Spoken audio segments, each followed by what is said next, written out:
Let's return to This Week in America. Here's your host, Rick Bratton.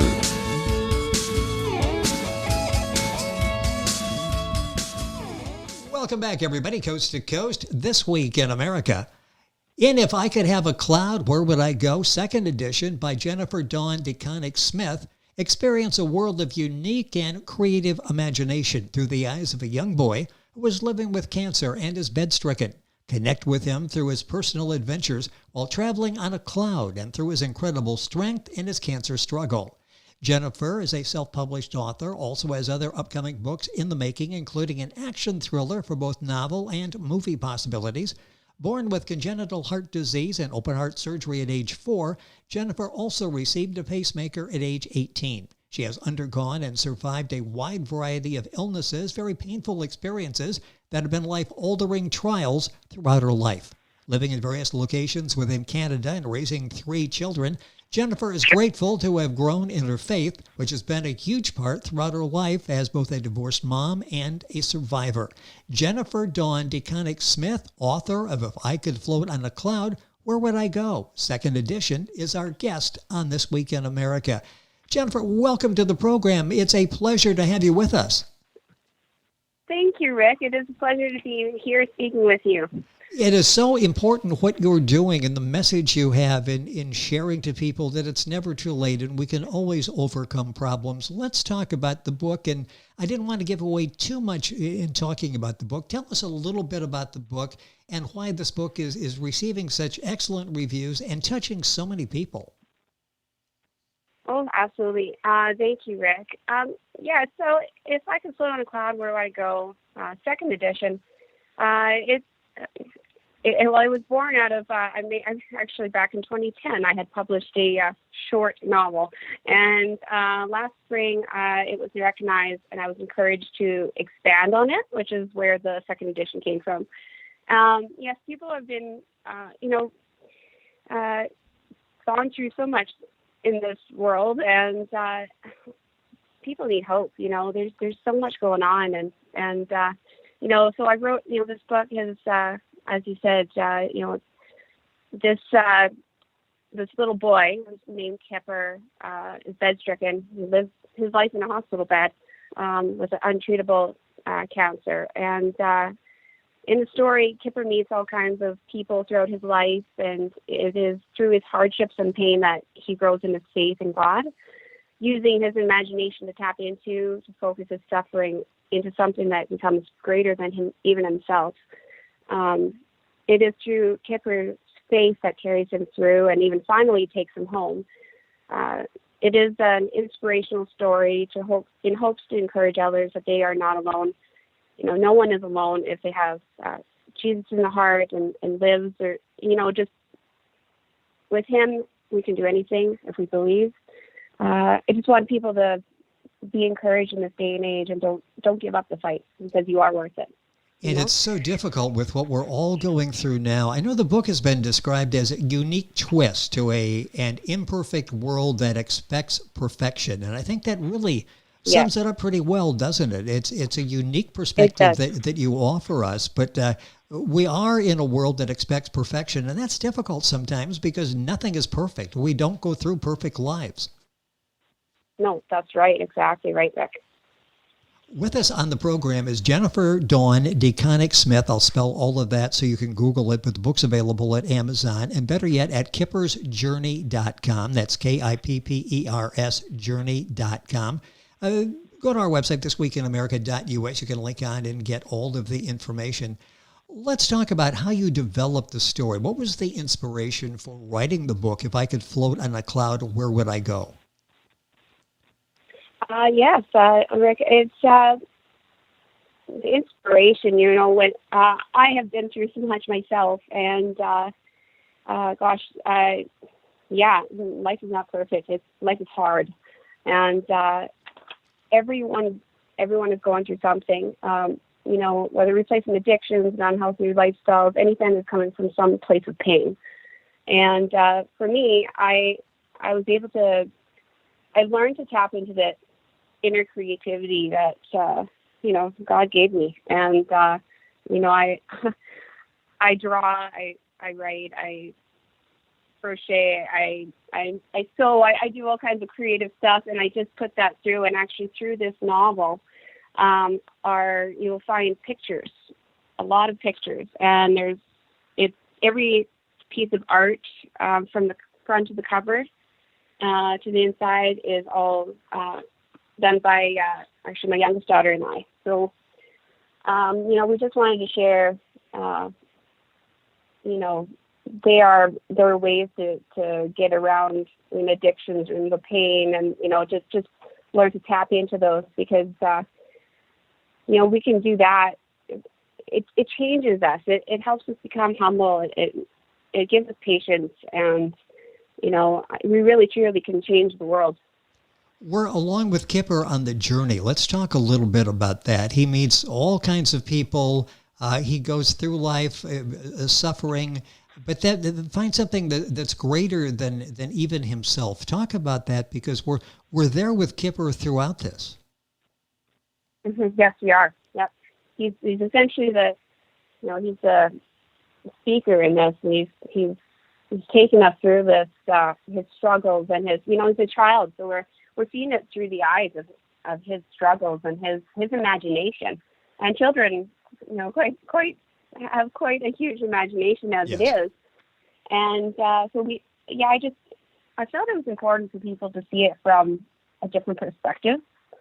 We grow, we go through things, we make judgments, we assume things, and we forget how a child sees life. And through my personal experiences, I was able to kind of use some of that. Some of the parts in the story are actual life experience that I've been through, and I just wanted to create it as childlike as I could, so that people could see that he's this little boy. He doesn't have family. There are so many sick children and adults in hospitals that don't have anybody. And so this young boy, he goes through various experiences. He meets all kinds of people. He sees and hears things, and he has many issues himself that he doesn't even really is aware of. But as a child, they don't really focus on that kind of stuff. They instead of just laying there and I guess giving up, he taps into his imagination. His desire to have a normal life, like we tend to take for granted. This world has been shaken, and some of the people hopefully now realizing the little things that they've taken for granted. And, through Kipper's eyes, he's showing us there's more, and he grows in his faith. He becomes actually a believer through a young little roommate that he meets in the story, and absolute precious little child that just shows joy even through her suffering, and we are to learn to praise God through our storms, Well, just be grateful for what we have, where we are. You mentioned Kipper. Regardless.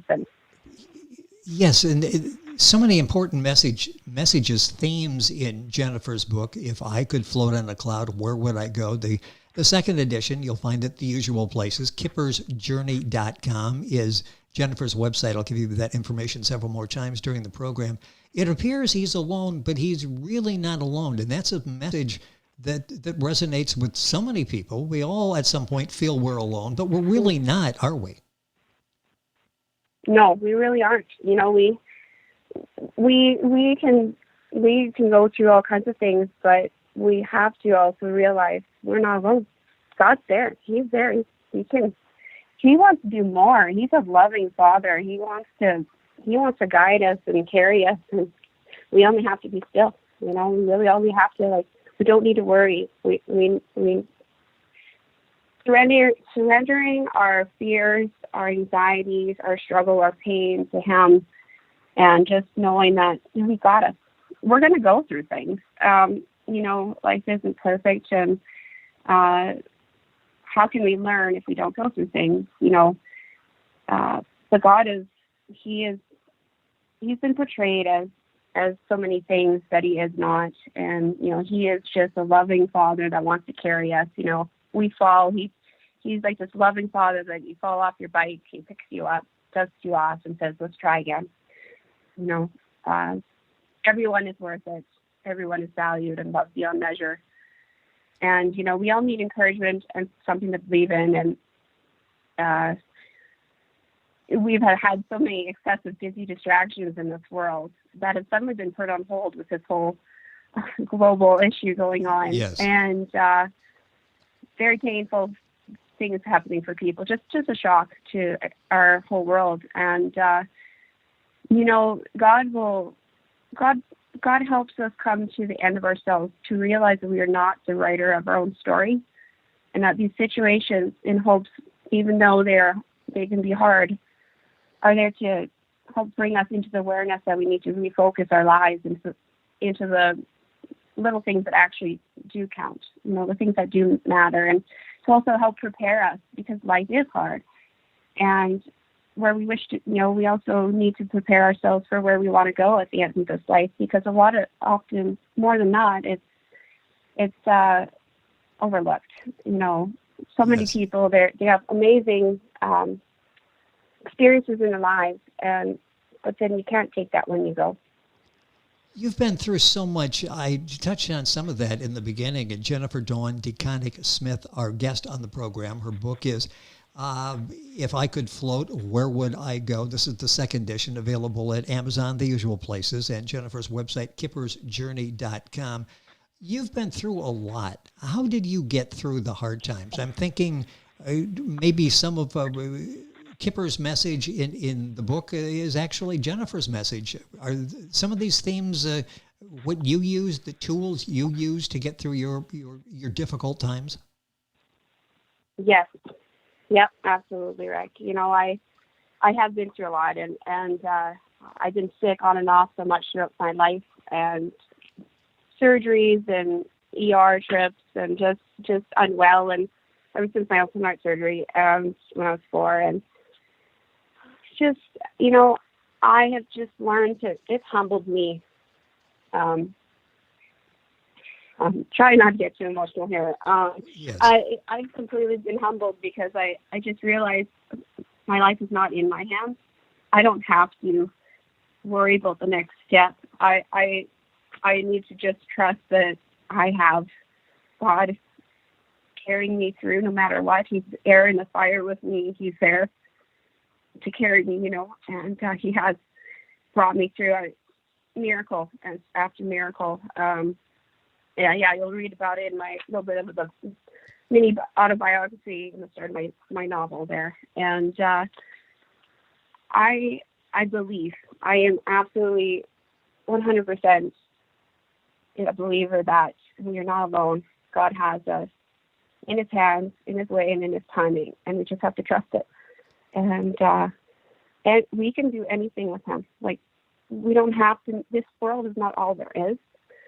And we're not alone, even through the struggle. Like, it's amazing what can happen when we just let go of all the stress and all the struggle and pain, and let go of grudges. That's not healthy. That's stuff we don't need to carry. And that's absolutely, 100% worth it. God is love. Talk He is about L-O-V-E. That is where it came from. Yes, and talk about the role of faith and how important that was. Sort of your bedrock, wasn't it, that got you through all of these difficult times. And again, we all go through difficult times. We may look at other people and they seem on the outside like they've never had a problem in their world. Believe me, they're having problems in their worlds just like everybody else is. But faith really got you through this. Faith was what helped Kipper get through his situation. Talk about the power of faith. And you say something interesting, because fear always crops up as we're dealing with something. We have that fear. And you're saying you really, they don't go together, do they? You've got faith or you've got fear? No. Exactly. You can't have faith and you can't have fear at the same time. It doesn't work. You have to choose. I mean, God did not give us a spirit of fear and timidity.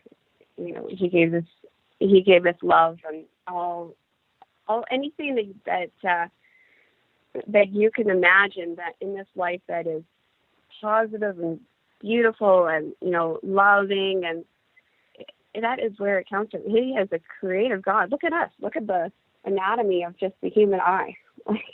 Yes. That didn't Yes. just appear in this world. You know, we have an amazing creator, the author of our story. And, you know, it is amazing. The amazing things that I have witnessed and seen and heard of even of others that, you know, God just healed the person right on the spot because they weren't even a believer. You know, someone prayed on them. God said, you know, I'm here. Like, I'm here. He is like this excited, happy, loving Father waiting for us to just open the door. He's constantly knocking, you know. It's amazing. I had this, prior to my open heart surgery, I had to run on a treadmill, and I had to get my heart rate up to 102. And it would have been a miracle. Like, I needed a miracle. There's no way I could get it because I had bradycardia, a damage done during my open heart surgery. And yeah, it's in my biography there. But it took a little miracle because I couldn't hold on to anything. I mean, it was really anti-orthodox for me to even go through the process to prove something, and that I didn't need a giant pacemaker at the time because they were too big, and I was too small. And anyways, miracle. God totally came through. I was 4 years old, and I had, or rather, this was actually right after my surgery to prove that I didn't have to get it. Anyways, I just turned 5, and it went to like 202. Like it doubled. It blew everyone's mind. That was God's way of showing, you know what? This was the hand of God that was coming through. You know, it was an absolute God-sent miracle that I made it, and that's just a little part. Like, there's so many things I've been through, and that you just completely said, nope, I got you. Just trust me. You know, just trust me, and He'll test us. You know, do you trust me? Because if we want that faith, we have to. It's a daily practice. Because you've been through all of this, it is so relatable. It's not somebody writing and they're sort of like making up different scenarios. You've been there. So what Jennifer is talking about is what she has actually lived. A couple of minutes left in the program. I love the title of the book, If I Could Float on a Cloud, Where Would I Go? Tell me about the significance, how you came up with that title. Oh, you know what? I have always had my head in the clouds. I'm a dreamer. So I was young, just because of all the struggle I've been through. You know, back when we didn't have all these little gadgets that these kids have nowadays, when I was a kid, I just drew. I drew pictures. I drew whatever I could see. I drew my hands. I drew what I saw out of the window while we were driving. I wrote poetry. I wrote a little bit of music. I just tapped into whatever. I weaved grass. You know, I did whatever I could to get that, tap into the creativity and to get off the negative. I didn't want my head full of negative. I didn't want my heart heavy. And that carried me away. So if I could float on a cloud, where would I go? Kipper, he uses his imagination through the window. Anytime he sees a cloud, he's on it. He's gone. He's in another world where he's meeting with other children. He's experiencing life as many of us take for granted these days. So he's tapping into that it brings out his imagination. We get to travel with him through his imagination, and it's beautiful. I'll give you all of that information here in a second. I'm going to take 30 seconds and ask about, I mentioned that you were working on other books. What are you working on now, and what can we expect to see new from Jennifer here shortly? Well, I am working on an action thriller, and I'd like to say that it's a new kind that we just don't have out there, and it's going to be a pretty big. I don't want to give too much away, but when we watch all these movies these days with these big fictional heroes, I mean, no offense, I love movies. I support all the imagination in the comic books and such. But how often do you see a real action thriller where you got faith in it, you got God in there in the middle of it, and he's a supporting character throughout our life, and it's very different. It's a very different way to look at it, but it's got all the action and everything, but it's post some catastrophe type life altering globally, and there's no electricity, stuff like that. We'll kind of go back into the old ages, and okay. You travel by foot or horse if you had one, and it's very, very different. But I'm a big fan of all the action thrillers and the fictional kinds and everything. And this one, I am trying to bring. What I like for people to realize that bring God into it. Just tell him, I can't, but God can, and he will. So looking forward to that book, and we will all enjoy your current book, which we're talking about on the program today. If I could float on a cloud, where would I go? Didn't realize the pictures, illustrations, you and your daughter. Your daughter is very talented as well. Obviously, that's picked up for Mom. Nice job on all aspects of the book, and that's why it's touching in a positive way so many lives around the country. I'm going to spell Jennifer's name so you have that. Jennifer Dawn deConinck is small d, small e, then capital Coninck, Smith. Jennifer Dawn deConinck Smith. The book's available at Amazon, kippersjourney.com. Probably the best place because you can get a little more background on Jennifer. You can also keep up with all of the books that she's writing and get information on this book as well. Jennifer, we'll stay in touch. Look forward to having you back on the program. Mm-hmm. It was fun talking about the book. You're changing lives and sharing your story and touching people in such a positive way. Thank you for spending some time with us on the program. Thank you so much. It was an honor just being able to be a part of this, and I really hope that people can be encouraged. And Jennifer's book is If I Could Float on a Cloud, Where Would I Go? Second edition. Information available on our website, thisweekinamerica.us. And we're back on today's program after these messages.